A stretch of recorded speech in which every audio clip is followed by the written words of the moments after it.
So number one, I have some family from this part of the world. My grandparents had a farm between Bosstown and Sugar Grove, and then they moved to West Salem once they sold the farm.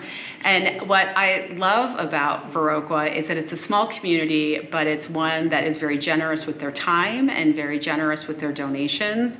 And they want to come together to be able to support the types of organizations that you have here. And it's important that the state goes ahead and supports those as well. Yeah, we're losing a ton of funding at the federal level for arts and humanities. We've already seen the impacts of that with the Wisconsin Humanities basically having to close their doors. And you wouldn't think that these federal cuts would affect a place like Viroqua, but it does.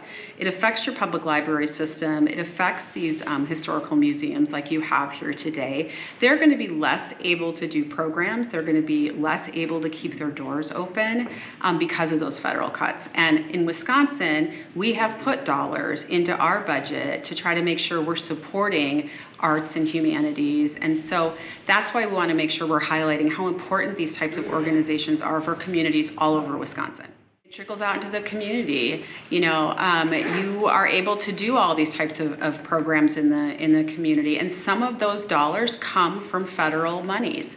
And if we don't have that moving forward, if all of those pieces are cut, you're not going to see the type of programming that you have had in the past. And so what they're doing on the federal level, it affects the state of Wisconsin, and then it affects all the way down to the local communities like Viroqua.